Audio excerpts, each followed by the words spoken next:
यूसुफ भाई, आज आपने हमें यहाँ पे बुलाया है कि हाई कोर्ट का कोई अवैध निर्माण को लेके लगभग 1200 परिवार बेघर होने वाले हैं। ऐसा कोई हाई कोर्ट की तरफ से आदेश आया है। तो लगभग 52 बिल्डिंग का लिस्ट आई है।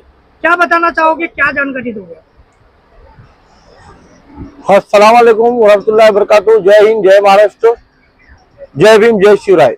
आज मैं आपके चैनल के माध्यम से जनता में एक अपील करना चाहता हूं कि अभी देखिए, आप गरीब गरीब बोल के गरीबों ने आज जीपी बिल्डिंग के अंदर अवैध निर्माण के अंदर एक बसेरा छत लिया आपने अपनी खून पसीने की मेहनत की कमाई से, मगर इसके इस अवैध निर्माण के खिलाफ कई एक्टिविस्ट, पत्रकार और बाद में नेता लोग हाईकोर्ट गए थे, माननीय उच्च न्यायालय में, मुंबई उच्च न्यायालय में, जिसकी सुनवाई के दौरान माननीय उच्च न्यायालय को लगा कि ये सभी जो अवैध निर्माण थाने म्युनिसिपल कॉर्पोरेशन के लिमिट में हुआ है।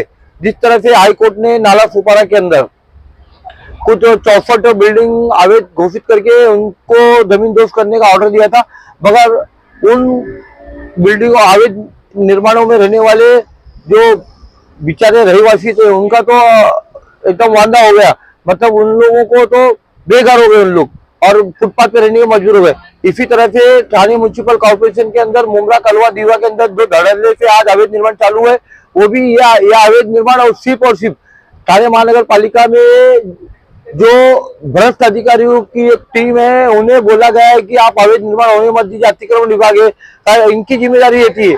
और ये जिम्मेदारी मुंबई महानगर पालिका एक्ट 1988 के तहत हुई है।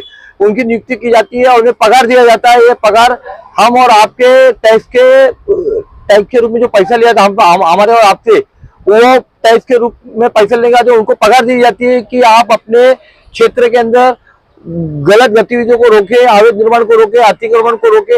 मगर उसके बावजूद उन्हें ये पगार कम लगने लगी अधिकारियों को, इसलिए उन्होंने भ्रष्टाचार का सहारा लेके अवैध निर्माण धड़ल्ले से होने दिया।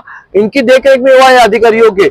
आज आप देखेंगे मुमरा के अंदर और थाने म्युनिसिपल कॉर्पोरेशन के अंदर कई वर्षों से, कई सालों से, मतलब 15-20 सालों से एक ही अधिकारी नियुक्त है और मतलब उसकी बदली क्यों नहीं होती है। इस तरह के जब आप जांच करोगे तो आपको मालूम पड़ जाएगा। आज जो माननीय उच्च न्यायालय ने जो आदेश दिया है, मैं उस पर कोई टिप्पणी नहीं करूंगा। उन्होंने आदेश दिया, ठीक है, अच्छा आदेश दिया है। मैं उन्हें और एक आदेश देना चाहता, जिनकी जिम्मेदारी थी उस क्षेत्र के अंदर अवैध निर्माण नहीं होने की, तो उन पर क्या कार्रवाई होगी। इसलिए मैंने एक कम से कम 1.5-2 साल से एक लेटर डाल रहा हूँ कि इस अवैध निर्माण के जिम्मेदार है अधिकारी, उनकी संपत्ति की जांच की जाए, उनकी संपत्ति जब्त करके उस अवैध निर्माण में रहने वाले गौर गरीब लोगों को उसका मुआवजा दिया जाए और वो बिल्डिंग तोड़ी जाए। ऐसी मेरी मांग है और उसकी जांच होनी चाहिए। कहीं ना कहीं उस बिल्डिंग, जो भी ये 52 बिल्डिंग जो भी लिस्ट आई है, या जो भी 52 बिल्डिंगों के बारे में हाई कोर्ट का ऑर्डर है, तो आपका कहना यही है कि जो भी अधिकारी उस वक्त ड्यूटी पर थे और जो भी भ्रष्टाचार में लिप्त है, तो उन लोगों पर भी जांच बैठनी चाहिए और उन लोगों के खिलाफ भी कार्रवाई होनी चाहिए।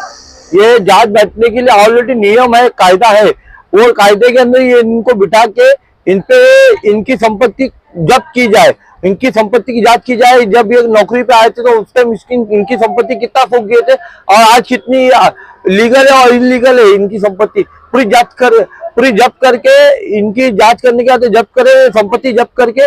और मेरा एक अनुरोध और है कि इधर जो हम लोग जो चुन के देते नगर सेवक, वो नगर सेवक का इसमें बहुत बड़ा हिस्सा रहता है अवैध निर्माण के अंदर। आज भी देखेंगे आप, इतना होने के बाद में भी 54 इमारतों का आज आदेश आया, मगर ये 54 इमारतें के रहवासी कल को हाईकोर्ट वापस जाएंगे और बोलेंगे कि हम लोग 54 लोग नहीं है, पूरा मुमरा, दीवा, कलवा पूरा इलीगल है सब। तो हम लोग कहाँ जाएंगे, है ना। इसलिए आज नहीं तो कल ये परिवार, ये जो पावर है, ये जो परिवार है, 1200 परिवार जो बेघर होने वाला है, ये 1200 परिवार हाईकोर्ट के दरवाजे खटखटाएगा और न्याय की अपेक्षा करेगा कि हम ही नहीं है उधर पे इलीगल बिल्डिंग में रहने वाले और भी है, सबको ऑर्डर दे। और सबसे पहले तो उन अधिकारियों की जांच की जाए जिनके देखरेख में, और उन नगर सेवक की जांच की जाए, उन एमएलए की जांच की जाए, उन एमपी की जांच की जाए, जिसकी जिम्मेदारी होती है कि अपने क्षेत्र के अंदर जरा भी अवैध बांधकाम और अवैध गतिविधि नहीं होनी चाहिए। तो इसके लिए जो भी जिम्मेदार है उन पर कार्रवाई होनी चाहिए। ठीक है, आप परिवार पे कर रहे हो, 1200 घर आपका 1200 परिवार बेघर होने वाले, ठीक है। मगर उन अधिकारियों का और उन नगर सेवकों को क्या और उन एमएलए का क्या, जिनके देखरेख में, जिनके क्षेत्र में ये इतना बड़ा अवैध निर्माण हो रहा है, चौवन ही नहीं है साहब। ये तो अभी आप देखोगे, मैंने एक गिनीज वर्ल्ड बुक रिकॉर्ड में नाम दर्ज करने के लिए मुमरा कलवा की लेटर दिया हूँ, तो अपना 3-3 महीने में 8-8 माला ठोका जाता है। 8-8 माला किसको बोलते? जबकि आप देखेंगे मित्तल पे एक मित्तल रोड पे एक टीएमसी प्रोजेक्ट चालू है, डीजे सिटी बोल के। वो डीजे सिटी आज मेरे ख्याल से 200-250 साल हो गया है, सिर्फ 3 स्लैब हुआ है।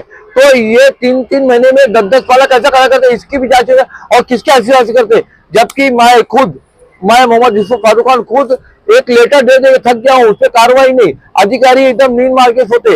हाँ, अधिकारी के बाद अगर हमारे किसी गरीब विकलांग का डब्बे का शिकायत जाती है तो वह डब्बा हटाना पड़ेगा, और फेरी वालों को हटाते। तो अवैध निर्माण में कार्रवाई क्यों नहीं कर रहे?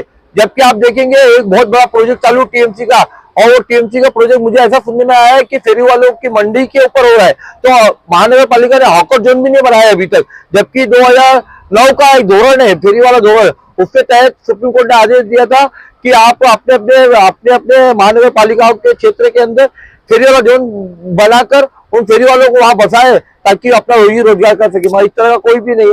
तो मैं माननीय न्यायाधीश मुंबई उच्च न्यायालय से हाथ जोड़ के विनंती करता हूं, साहब आपने एक तरफा जो आदेश दिया है, ठीक है, हमें कबूल है, मगर उन अधिकारियों का क्या जिनके देखरेख में ये सब चल रहा है। धन्यवाद। जय हिंद, जय महाराष्ट्र।